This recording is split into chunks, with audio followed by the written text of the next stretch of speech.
Welcome to my YouTube channel. Good evening everyone.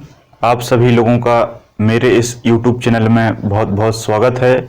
और जैसा कि हाल फिलहाल में सूर्य ग्रहण, चंद्र ग्रहण चर्चा का विषय बना हुआ है, तो आज इसी टॉपिक को हम आपके सामने लेकर आए हैं और इसी टॉपिक का हम विस्तृत एनालिसिस आज के इस लेक्चर में करने वाले हैं। तो कहीं ना कहीं एग्जाम की दृष्टि से भी ये टॉपिक बहुत इम्पोर्टेंट है और आम जानकारी के लिए भी ये टॉपिक बहुत इम्पोर्टेंट है, क्योंकि आप लोगों को पता है कि सूर्य ग्रहण और चंद्र ग्रहण जैसी घटनाएं आमतौर पर वर्ष भर होती रहती हैं, है ना। साल में कभी न कभी सूर्य ग्रहण होता है, कभी न कभी चंद्र ग्रहण होता है और इसकी न्यूज़ चर्चा में आप लोग सुनते ही रहते हैं और न्यूज़ चैनल पर भी इसकी जानकारी आती है, समाज में भी इसकी बातें होती हैं। तो आज जैसा कि आपको पता है कि आज भी सूर्य ग्रहण है ना, जिसका थोड़ा सा प्रभाव भारत में है, लेकिन वास्तविक रूप से भारत में इसका प्रभाव नहीं है। तो बहुत सारे लोगों को दिमाग में ये रहता है कि आखिर सूर्य ग्रहण और चंद्र ग्रहण है क्या, है ना। इसका जो बेसिक कॉन्सेप्ट है वो क्या है, मतलब ये होता कैसे है। सबसे इंपॉर्टेंट ये है कि होता कैसे है, क्यों होता है, कैसे होता है, इसकी प्रोसेस क्या है, किस व्यक्ति ने इसको बताया।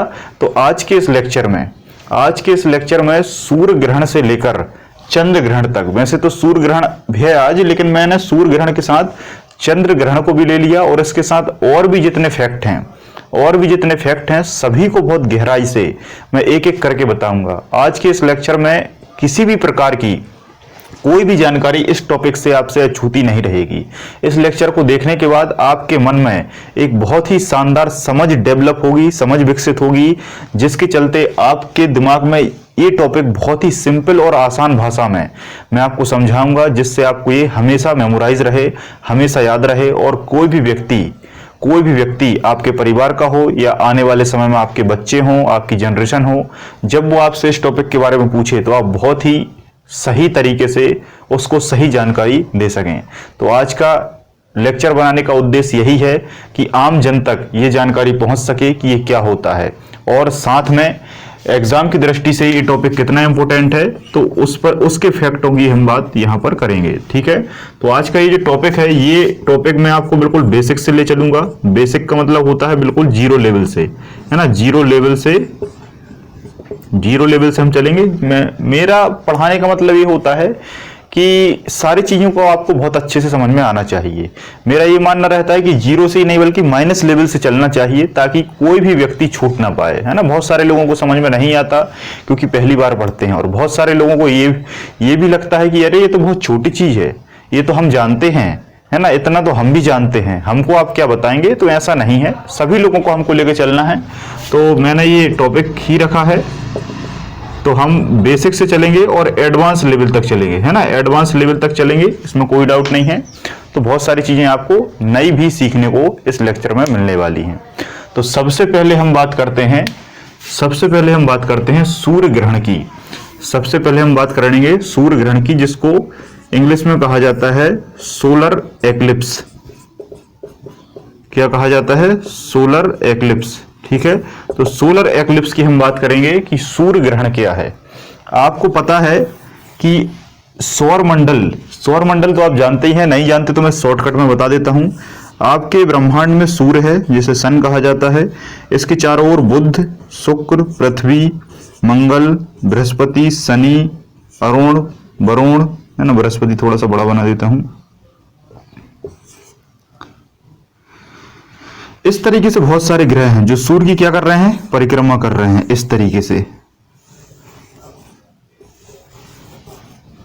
से सारे ग्रह, इस तरीके से सारे जितने भी ग्रह हैं, है ना, ये क्या है? ग्रह हैं। सबसे पहले क्या आता है? बुध आता है, शुक्र आता है, पृथ्वी आता है आपका, फिर मंगल आता है, फिर बृहस्पति आता है जिसे आप जुपिटर कहते हैं, फिर शनि आता है, फिर अरुण आता है, फिर अरुण के बाद वरुण आता है जिसे यूरेनस और नेपच्यून कहा जाता है, और अंतिम जो प्लूटो है उसे ग्रह की श्रेणी से बाहर कर दिया है। 2006 में इंटरनेशनल एरोनॉटिक्स यूनियन के आधार पर प्लूटो ग्रह को अलग कर दिया है। क्यों कर दिया है? क्योंकि वो इन कक्षाओं को ओवरलैप करता था।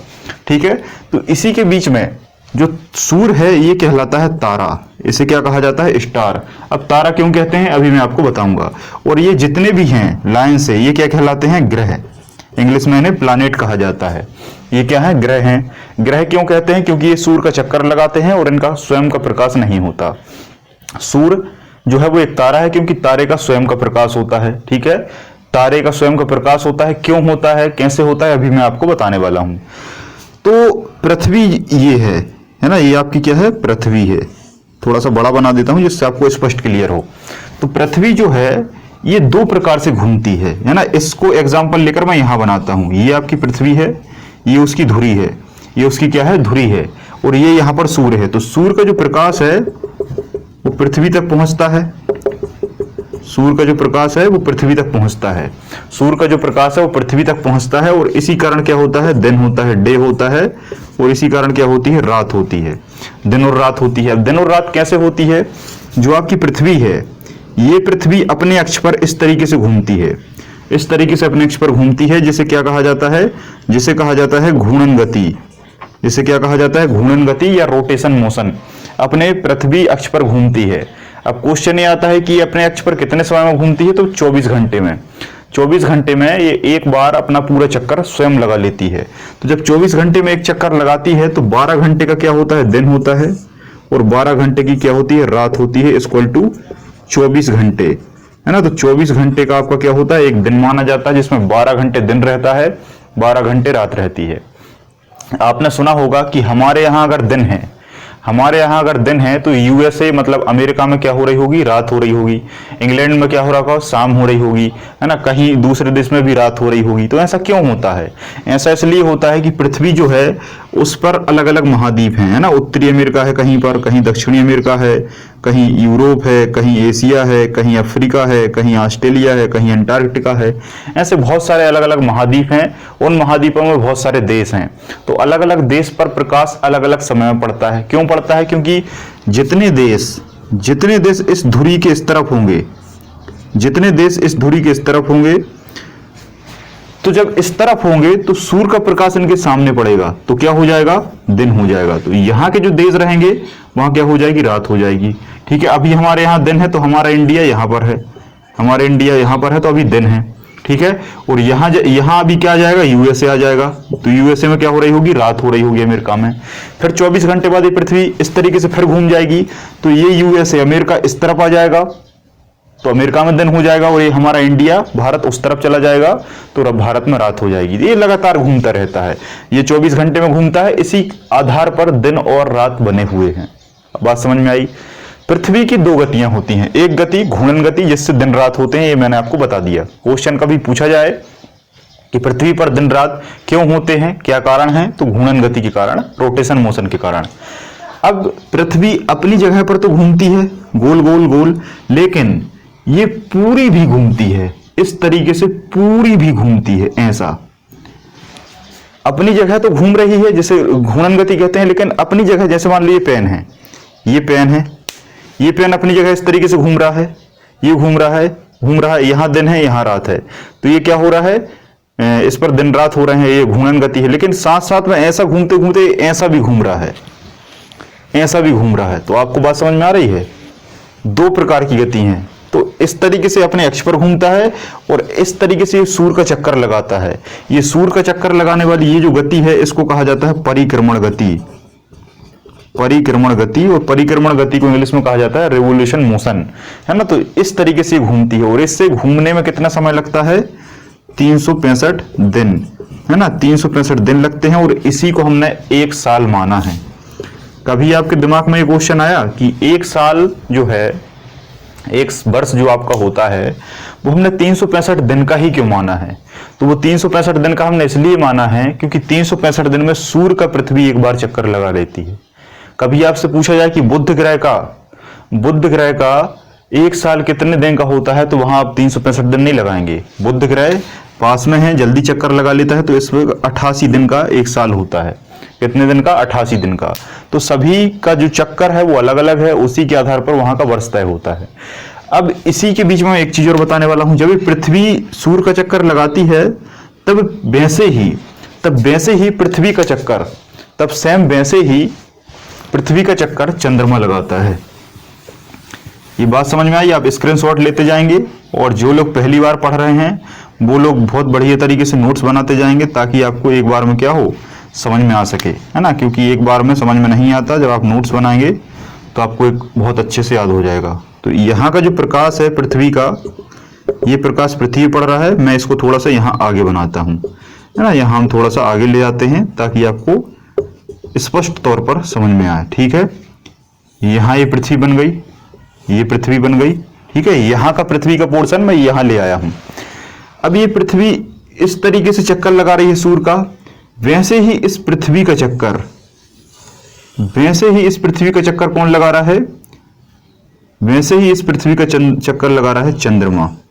कौन लगा रहा है? चंद्रमा, जैसे आप इंग्लिश में मून कहते हैं। कौन लगा रहा है? चंद्रमा लगा रहा है। बात समझ में आ रही है? तो बोलिए हाँ। तो जब चंद्रमा चक्कर लगाता है, जब चंद्रमा चक्कर लगाता है तो चंद्रमा कभी यहां होगा, कभी यहां होगा, कभी यहां होगा, कभी यहां होगा। इस तरीके से घूमता है, इस तरीके से क्या करता है? लगातार घूमता है।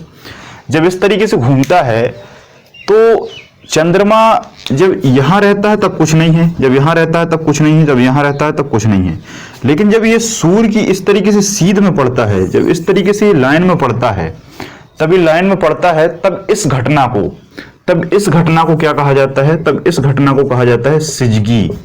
क्या कहा जाता है? सिजगी। इसी को आप कहते हैं ग्रहण, इसी को आप कहते हैं ग्रहण। इसी को इंग्लिश में कहा जाता है एक्लिप्स। इसी को इंग्लिश में क्या कहा जाता है? एक्लिप्स। ठीक है। तो अभी तक आपने केवल ग्रहण सुना होगा, लेकिन आज मैं आपको ग्रहण के बहुत सारे नाम बताने वाला हूं। तो ग्रहण को और क्या कहा जाता है? सिजगी। जब सूर्य, पृथ्वी और चंद्रमा एक सीध में आ जाते हैं, जब एक सीध में आ जाते हैं तब उस घटना को सिजगी या ग्रहण या एक्लिप्स कहा जाता है, जो कि दो प्रकार का होता है, एक सूर्य ग्रहण, एक चंद्र ग्रहण। सूर्य ग्रहण को कहा जाता है युति, सूर्य ग्रहण को क्या कहा जाता है? युति, है ना। और चंद्र ग्रहण को क्या कहा जाता है? वियुति। बात समझ में आ रही है? दोनों को मिलाकर क्या कहा जाता है? सिजगी। दोनों को मिलाकर क्या कहा जाता है? सिजगी। ठीक है। ये संस्कृत भाषा के शब्द हैं। युति सूर्य ग्रहण को, चंद्र ग्रहण को वियुति और दोनों को सिजगी। ठीक है। युति को इंग्लिश में कहा जाएगा सोलर एक्लिप्स, वियुति को इंग्लिश में कहा जाएगा लूनर एक्लिप्स और दोनों को मिलाकर एक्लिप्स कहा जाएगा। ठीक है। तो एक लाइन में जब ये तीनों चीजें आती हैं तब सिजगी कहलाती है। लेकिन इनमें अंतर क्या है, उस अंतर को क्लासिफाइड हम यहां पर अब करने वाले हैं। ठीक है। दोनों के अंतर को हम क्लासिफाइड करने वाले हैं। तो सबसे पहले मैं आपको केवल और केवल सूर्य ग्रहण पढ़ाता हूं ताकि आपके दिमाग में ये क्लियर रहे, दोनों का कॉन्सेप्ट एक दूसरे से ओवरलैप ना हो। तो सबसे पहले हम बात करते हैं सूर्य ग्रहण की। ठीक है। सूर्य ग्रहण की। अभी आप चंद्र ग्रहण को दिमाग से क्या करिए? निकाल दीजिए, है ना। सोलर एक्लिप्स, सोलर एक्लिप्स की बात करते हैं, युति की बात करते हैं। ठीक है। युति की बात करते हैं। तो कभी भी आपसे कोई पूछे कि सूर्य ग्रहण क्या है तो आप परिभाषा क्या बताएंगे? कि जब कभी भी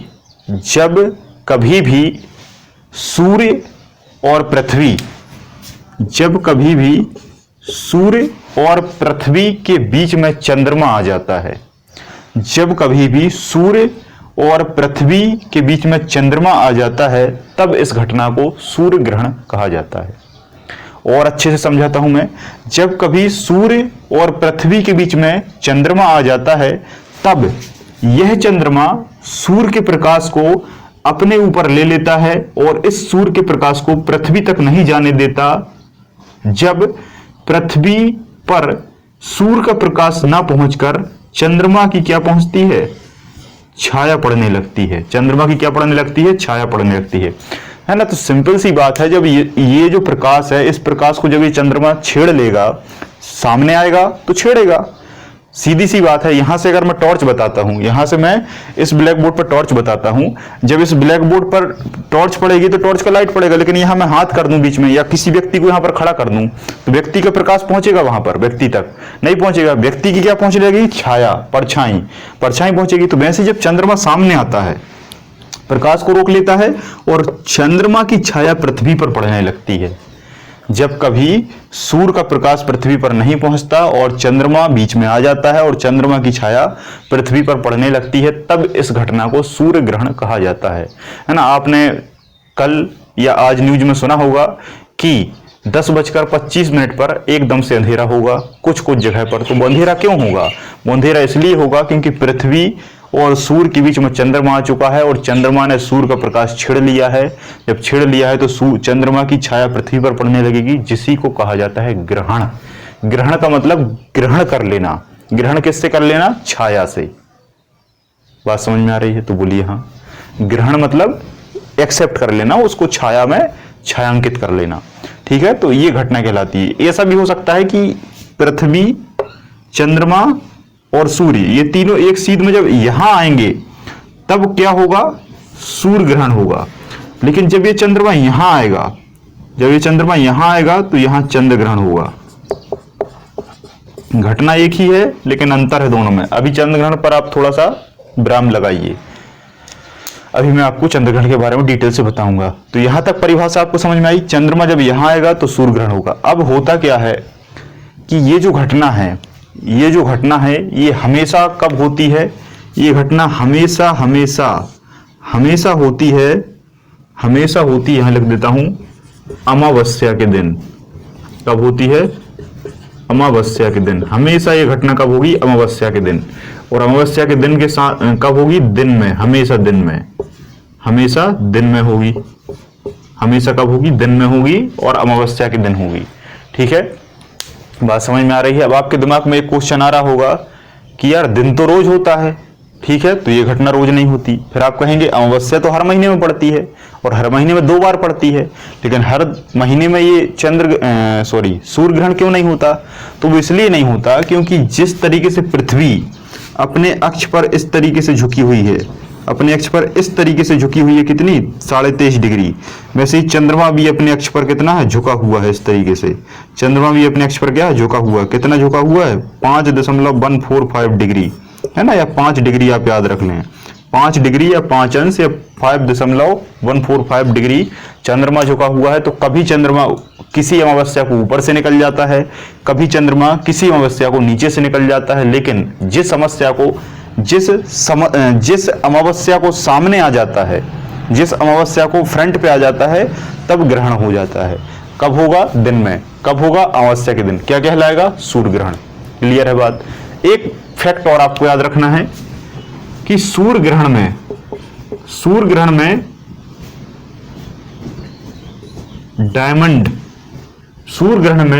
डायमंड रिंग की घटना क्या कहलाती है? सूर्य ग्रहण में क्वेश्चन कई बार पूछा गया है कि डायमंड रिंग की घटना को समझाइए। तो आपसे अगर पूछे कि डायमंड रिंग की घटना क्या है तो आप बताएंगे कि सूर्य ग्रहण से संबंधित है क्या? तो मैं आपको समझाता हूं। सूर्य ग्रहण की डायमंड रिंग की घटना क्या होती है कि कभी कभी क्या होता है कि अंधेरा इस तरीके से हमें दिखाई देता है, अंधेरा इस तरीके से दिखाई देता है और सूर्य जब थोड़ा सा निकलता है तो सूर्य बिल्कुल उस ग्रहण में इतना सा दिखाई देता है। सूर्य ग्रहण में इतना सा, हमें बहुत बड़ी सतह पर पृथ्वी की इतना सा दिखाई देता है, यहां निकला हुआ है ना। सूर्य ग्रहण में क्या होगा कि सूर्य हमें दिखाई नहीं देगा क्योंकि चंद्रमा सामने आ जाएगा। तो चंद्रमा की इसी सतह से जब हम यहां से देखेंगे तो हमें चंद्रमा दिखेगा। चंद्रमा तो दिखेगा नहीं क्योंकि चंद्रमा अदृश्य है। क्यों है अदृश्य? क्योंकि प्रकाश रोक लिया है।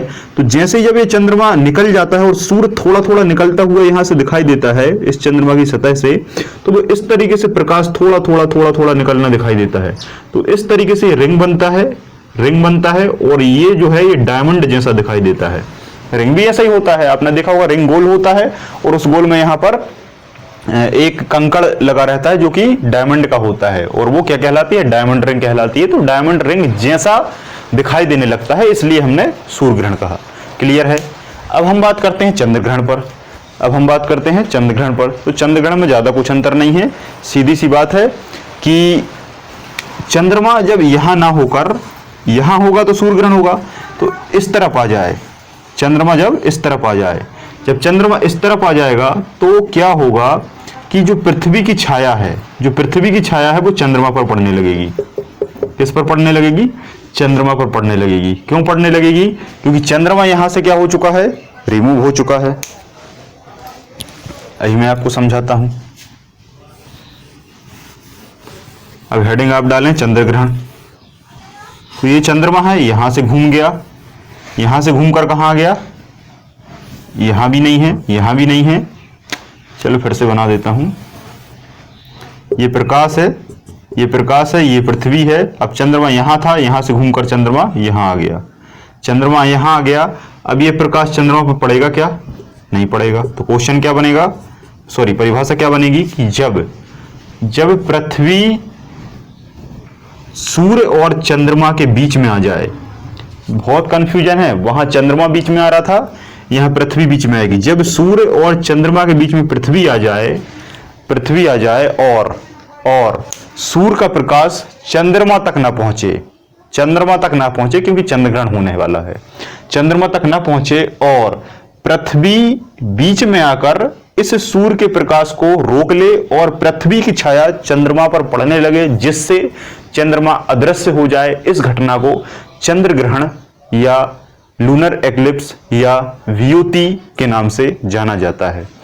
बात समझ में आई? अब आप कहेंगे कि ये कब होता है, तो ये हमेशा होता है पूर्णिमा को। ये हमेशा कब होता है? पूर्णिमा को। ये हमेशा कब होता है? पूर्णिमा को। और पूर्णिमा को कब होगा? रात के समय। ठीक है। सूर्य ग्रहण कब होगा? अमावस्या के समय, दिन के समय। और ये कब होगा? पूर्णिमा को रात के समय। ठीक है। अब आप कहेंगे रात तो रोज होती है, तो मैं आपसे कहूंगा रात को समय पूर्णिमा रोज नहीं होती। रात तो रोज होती है, लेकिन हर रात को पूर्णिमा होती है क्या? नहीं होती। फिर आप कहेंगे पूर्णिमा तो महीने में एक बार होती है, 2 बार होती है। ठीक है। तो 2 बार होती है, 1 बार होती है, कई बार होती रहती है, लेकिन हर बार चंद्रग्रहण इसलिए नहीं होता क्योंकि कितना झुका हुआ है चंद्रमा, चंद्रमा अपने डिग्री पर इतना झुका हुआ है। इतने झुका होने के कारण कभी ऊपर से निकल जाता है, कभी नीचे से निकल जाता है और प्रकाश पड़ता रहता है, इसलिए ग्रहण की श्रेणी में नहीं रखा जाता। लेकिन जब कभी फ्रंट पे आ जाता है, तो जब फ्रंट पे आ जाता है तब उसे हम ग्रहण कहते हैं, चंद्र ग्रहण कहते हैं। तो आई होप ये बहुत अच्छे से आपको समझ में आया होगा। जल्दी से आप इसका स्क्रीनशॉट लीजिए, फिर हम आगे बात करते हैं। ठीक है।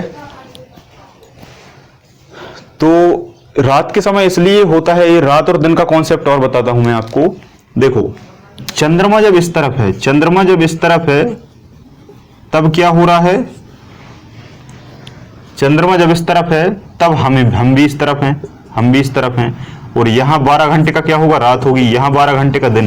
देखो, प्रकाश इस तरफ पड़ेगा, दिन इस तरफ होगा। इस तरफ दिन होगा तो इस तरफ रात होगी। जब इस तरफ रात होगी तो हम भी यहां हैं, और हम जब यहां हैं तो हमारे पास चंद्रमा है। जब हम यहां से चंद्रमा को देखेंगे तो रात को चंद्रमा को देखेंगे, क्योंकि अगर हम चंद्रमा को देख पाएंगे तो हम यहां से देख पाएंगे ना। और यहां पर दिन होगा क्या? दिन तो इस तरफ होगा, दिन इस तरफ होगा। जब हम यहां आ जाएंगे तो दिन हो जाएगा, और जब हम इस तरफ का चंद्रमा देखेंगे तो यहां क्या होगा? ये प्रकाश पड़ रहा है, ये प्रकाश पड़ रहा है, इस प्रकाश पड़ रहा है, और ये वाला कॉन्सेप्ट क्या है? दिन का है। तो यहां से चंद्रमा को देखेंगे तो दिन होगा, और दिन में क्या होगा? सूर्य ग्रहण होगा, है ना। जब हम इस तरफ आ जाएंगे तो ये रात हो जाएगी, और यहां से फिर हम इस चंद्रमा को देखेंगे तो चंद्र ग्रहण हो जाएगा। कब हो जाएगा? पूर्णिमा के दिन। क्यों होगा? रात के समय, क्योंकि इस तरफ क्या है? रात है, क्योंकि सूर्य तो इस तरफ आएगा। तो ये दिन और रात का कॉन्सेप्ट भी समझ में आ गया होगा। पूर्णिमा और अमावस्या के दिन होता है, ये उसकी टाइमिंग के आधार पर निर्भर करता है। ठीक है। तो बात समझ में आई। हर पूर्णिमा और हर अमावस्या के दिन क्यों नहीं होता, ये भी आपको समझ में आया। इस झुकाव के कारण कभी ऊपर से निकल जाता है, कभी नीचे से निकल जाता है। जब फ्रंट पे आता है तब ग्रहण पड़ जाता है। बात समझ में आई? तो जल्दी से इसका स्क्रीनशॉट लीजिए, फिर हम आगे बढ़ते हैं। हाँ, एक चीज और मैं आपको बताता हूं। कुछ लोगों के दिमाग में ये क्वेश्चन होता होगा कि रात के समय चंद्रमा पर सूर्य का प्रकाश कैसे पड़ता है? ये पृथ्वी है, इस पृथ्वी पर आपका ये प्रकाश पड़ रहा है, किसका? सूर्य का। चंद्रमा इस तरफ है क्योंकि रात इस तरफ होगी, याद रखना। जब इस पर प्रकाश पड़ता है तो ये प्रकाश यहां रुक जाता है, और इस तरीके से ये यहां रिफ्लेक्ट होता है, यहां से ये रिफ्लेक्ट हो जाता है, यहां से ये रिफ्लेक्ट हो जाता है, यहां से ये रिफ्लेक्ट हो जाता है। यहां प्रकाश पड़ा, ये रिफ्लेक्ट हो गया, ये रिफ्लेक्ट हो गया, ये रिफ्लेक्ट हो गया, ये रिफ्लेक्ट हो गया, है ना। तो ये इतनी तीव्र गति से यहाँ से, आपने अब परावर्तन का नियम पढ़ा होगा, नहीं पढ़ा तो मैं फिजिक्स में पढ़ा दूंगा।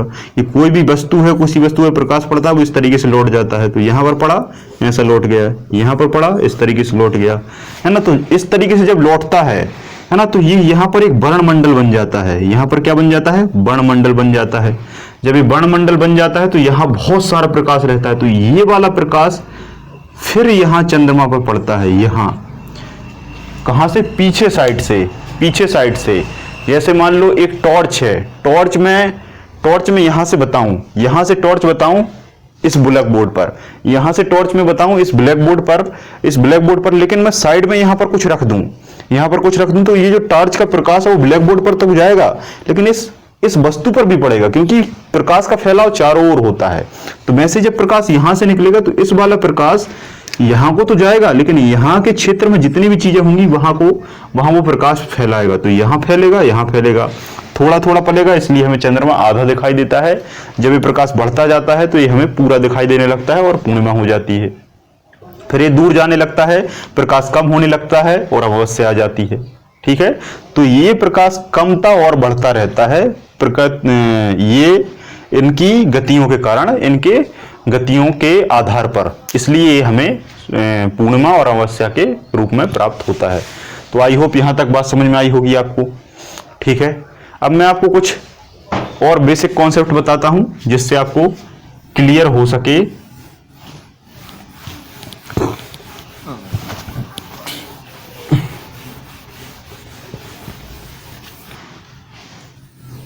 कुछ और एग्जाम्पल हैं, कभी कभी आपसे पूछा जाता है, आपसे पूछा जाएगा नंबर 1 कि सुपर मून क्या है, आपसे पूछा जाएगा फुल मून की घटना क्या है, आपसे पूछा जाएगा ब्लू मून की घटना क्या है, आपसे पूछा जाएगा ब्लड मून की घटना क्या है, आपसे पूछा जाएगा टेट्रॉड मून की घटना क्या है। ठीक है, जल्दी से इन सभी का आंसर बताइए कमेंट सेक्शन में, जल्दी से इन सभी का आंसर बताइए कमेंट सेक्शन में। जो इनका आंसर बता देगा उसका एग्जाम निकल जाएगा, क्योंकि एग्जाम में जो क्वेश्चन आते हैं, देखो जानकारी के लिए बेसिक डेफिनेशन मैंने आपको बता दी कि कैसे होता है, क्यों होता है, लेकिन जो वास्तविक कारण है, जो वास्तविक क्वेश्चन है, जो वास्तविक फैक्ट है, वो यहां से बनते हैं।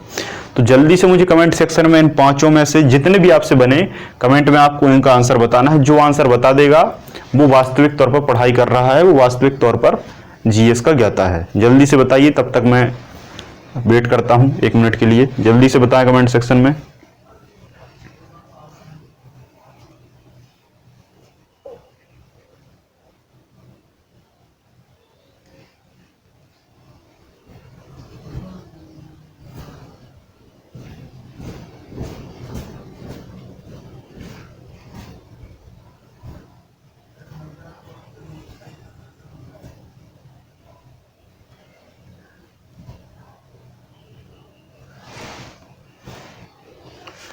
चलिए बताइए, चलो मैं ही बता देता हूं आप लोगों को। ये जो 5 घटनाएं हैं, ये 5 घटनाएं चंद्रमा से संबंधित है, क्योंकि यहां मून लगा हुआ है तो केवल और केवल चंद्रमा से संबंधित है। देखो क्या होता है कि ये जो पृथ्वी है, ये पृथ्वी है, ये सूर्य है, ये सूर्य है, ये पृथ्वी है और ये चंद्रमा है। चंद्रमा छोटा होगा, यहां मून लिख देता हूं, चंद्रमा है। ठीक है, तो कभी कभी क्या होता है कि ये जो चंद्रमा है ये पृथ्वी का चक्कर लगाता है, ये आप लोग जानते हैं, लेकिन ये पृथ्वी का चक्कर पूर्णतः गोल नहीं लगाता। कभी कभी क्या होता है, ये इस तरीके से थोड़ी बहुत कहीं दूर है, कहीं पास है, कहीं दूर है, कहीं पास है, थोड़ा सा अंतर आता है, थोड़ा सा अंतर इसकी डिस्टेंस में आता है, मतलब एक प्रकार का ओवल शेप है ना, इस तरीके से मैं कहूं तो ये इस तरीके से गोलाकार है ना। तो कभी यहाँ दूरी बढ़ जाती है, कभी दूरी कम जाती है। गोलाकार तो है, गोलाई में कोई दिक्कत नहीं है, लेकिन दूरी कमती और बढ़ती है। तो जब ये पृथ्वी के सबसे निकट होता है, जब पृथ्वी के सबसे पास होगा चंद्रमा, तो उस घटना को कहा जाएगा सुपरमून।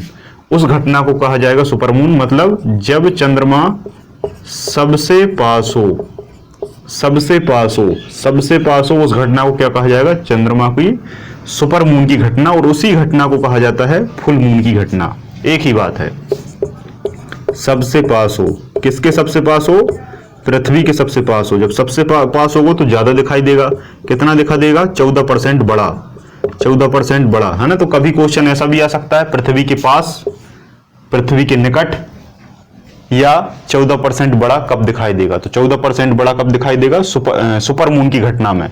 14% बड़ा कब दिखाई देगा? फुल मून की घटना में। 14% बड़ा कब दिखाई देगा? जब पृथ्वी के सबसे निकट होगा।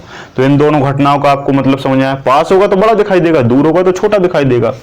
ब्लू मून की घटना क्या है? ब्लू मून की घटना वह है जब एक माह में 2 पूर्णिमा पड़ती हैं। एक माह में 2 पूर्णिमा पड़ती हैं जिस वर्ष में, है ना, जिस वर्ष में, जिस ऐसा लिख लेना, जिस वर्ष के किसी भी महीने में जब 2 पूर्णिमा पड़ती हैं। जब 2 पूर्णिमा पड़ती हैं तो पूर्णिमा को चंद्रमा दिखाई देगा। मतलब वर्ष के एक महीने में हमें 2 बार पूर्णिमा के रूप में चंद्रमा दिखाई दे जाएगा। पूर्णिमा में चंद्रमा दिखाई देता है, 2 पूर्णिमा पड़ेंगी तो चंद्रमा हमें 2 बार दिखाई देगा। जब चंद्रमा हमें 2 बार दिखाई देगा तो उस घटना को हम ब्लू मून कहेंगे, नीला चंद्रमा, है ना। नीला जब 2 बार दिखाई देता है तो ऐसा मानते हैं कि भाई उसका जो कलर है, उसके जो प्रकाश का कलर है, उसमें बैगनी रंग या ब्लू रंग ज्यादा रिफ्लेक्ट होता है और ब्लू जैसा दिखाई देता है, इसलिए हमने उसको क्या नाम दे दिया? ब्लू मून की घटना। तो ब्लू मून की घटना में 2 पूर्णिमा पड़ती हैं। अंतिम आता है ब्लड मून की घटना। ब्लड मून की घटना में ऐसा कुछ नहीं होता कि भाई खून ऊन वगैरह ब्लड में दिखने लगे, चंद्रमा में दिखने लगे, चंद्रमा लाल लाल दिखाई देने लगे, ऐसा कुछ नहीं है, बस नाम दे दिया। ब्लड मून की घटना उस घटना को कहते हैं जब वर्ष में 4 चंद्र ग्रहण पड़ते हैं। जब वर्ष में 4 चंद्र ग्रहण पड़ते हैं तो उस घटना को हम क्या कहते हैं? उस घटना को हम क्या कहते हैं? ब्लड मून की घटना। हाँ, एक बात और रखना कि इसी घटना को टेट्राड मून भी कहा जाता है। एक ही बात है, चाहे आपसे टेट्राड मून पूछे, चाहे आपसे ब्लड मून की घटना पूछे, तो इसमें आपको क्या बताना है? जब किसी वर्ष में 4 पूर्ण चंद्र ग्रहण, है ना, यहां लिखा है 4 का मतलब क्या होता है? टेट्रा, है ना। 1 का मतलब मोनो होता है, 2 का मतलब डाई होता है, 3 का मतलब ट्राई होता है, 4 का मतलब टेट्रा होता है, 5 का मतलब पेंटा होता है, 6 का मतलब हेक्सा होता है, 7 का मतलब सेप्टा, ऑक्टा, नोना, डेका, ये सब केमिस्ट्री की भाषा है ना। तो 4 बार जब पूर्ण चंद्र ग्रहण किसी साल में ओवरऑल पड़ जाता है तब उस घटना को ब्लड मून या टेट्राड मून के नाम से जाना जाता है। तो आई होप इस बेसिक सी जानकारी में आपको ग्रहण के बारे में पूरी जानकारी समझ में आई होगी, है ना। किसी प्रकार का कोई भी अगर डाउट इसके अलावा आपके पास आता है तो जल्दी से कमेंट सेक्शन में लिखिए कि सर ये बात मुझे समझ में नहीं आई या ये बात मुझे आप समझा दीजिए। आपके दिमाग में एक क्वेश्चन जरूर आता होगा कि सर कभी सूर्य ग्रहण या चंद्र ग्रहण किसी दूसरे देश में दिखाई देता है, कभी किसी दूसरे देश में दिखाई देता है, कभी एशिया में दिखाई देता है, कभी अफ्रीका में दिखाई देता है, तो इसका कारण क्या है?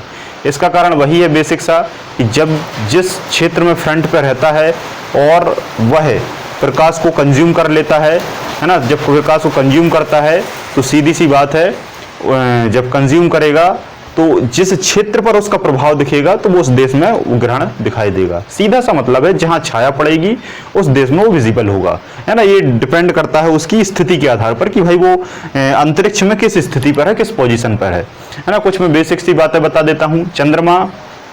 चंद्रमा का अध्ययन सेलेनोलॉजी कहलाता है। चंद्रमा का अध्ययन जिस शाखा में किया जाता है उसको सेलेनोलॉजी कहा जाता है।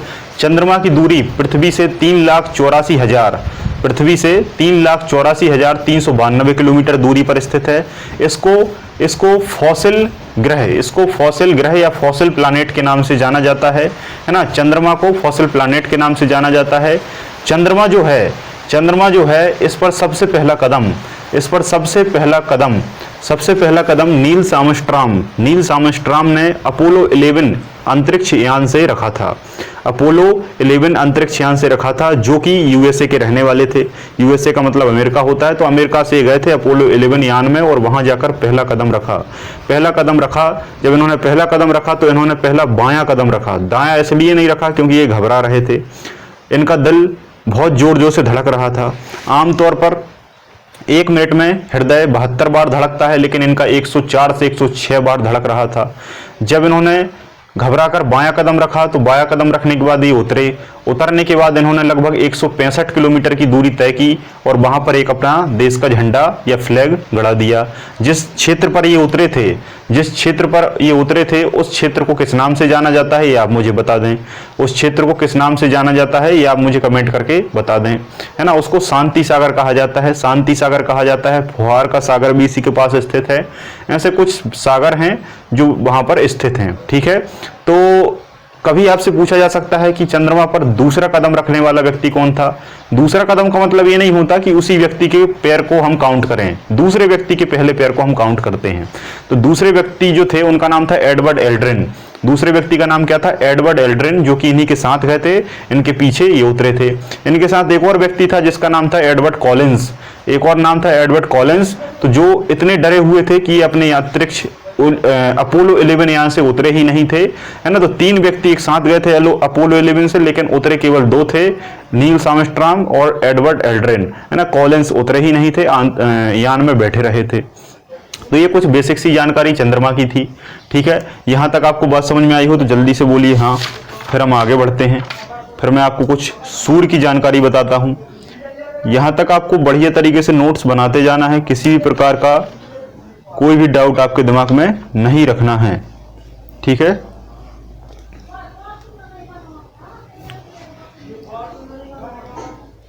चलिए अब मैं आपको सूर्य के बारे में बताता हूं, कुछ सूर्य के बारे में फैक्ट बताता हूं, ठीक है।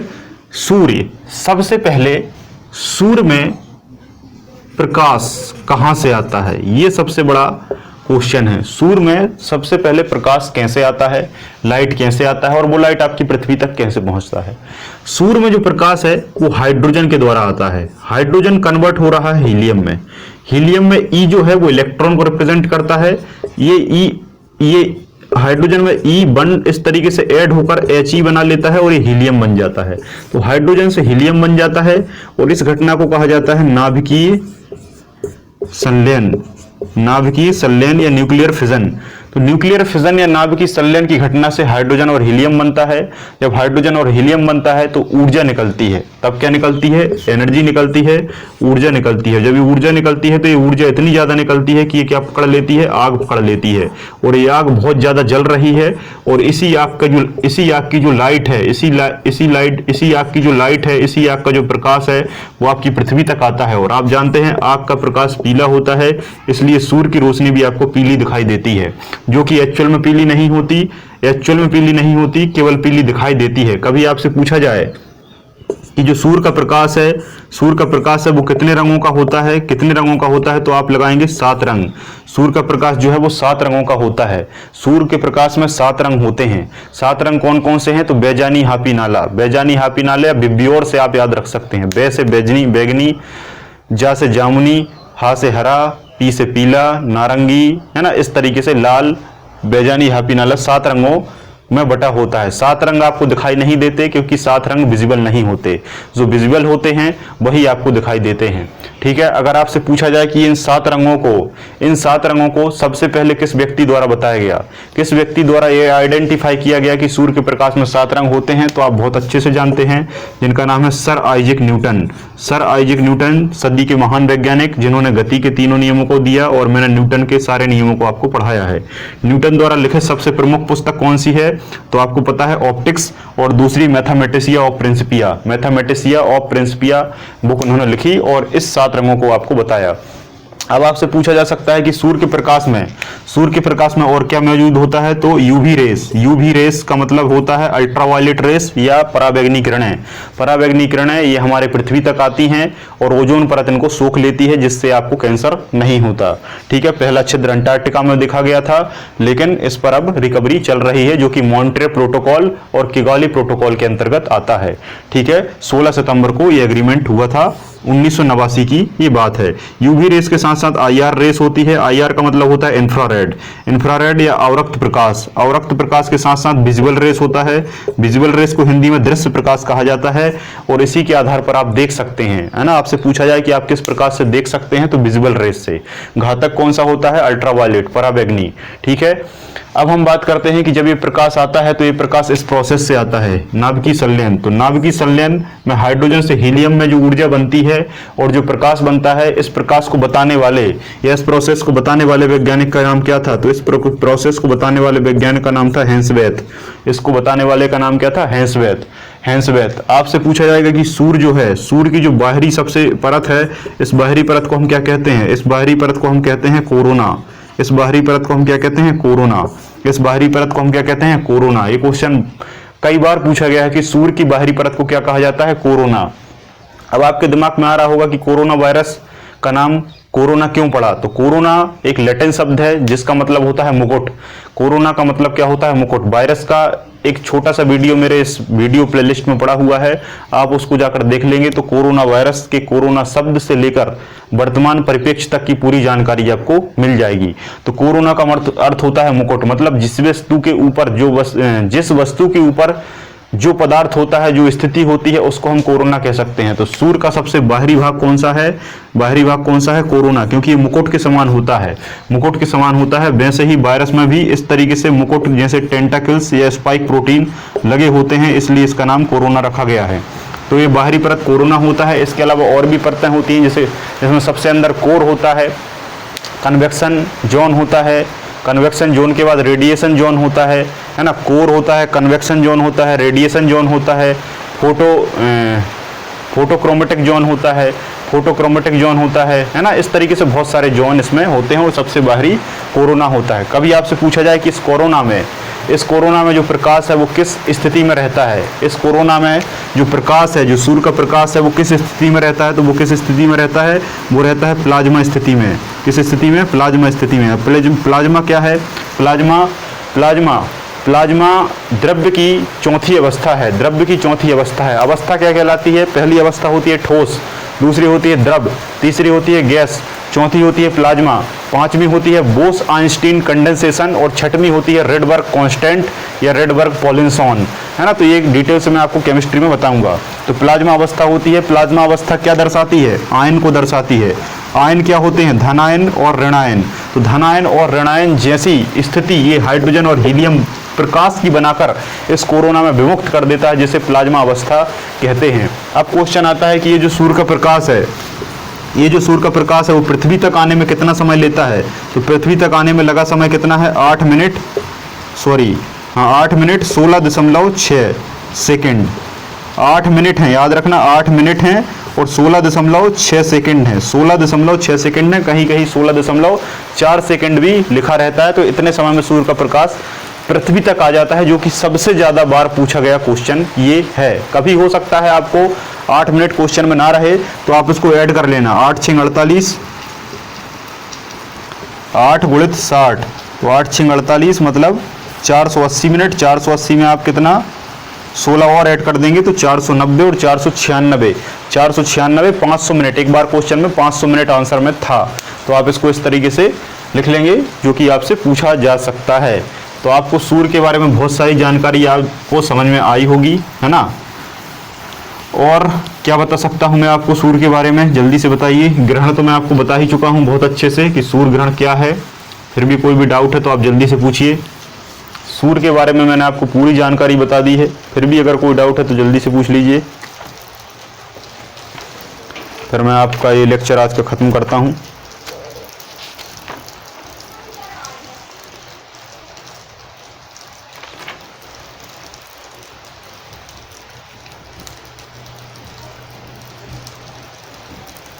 हाँ, एक क्वेश्चन और पूछा जाता है कि सूर्य हमारी पृथ्वी से कितना बड़ा है?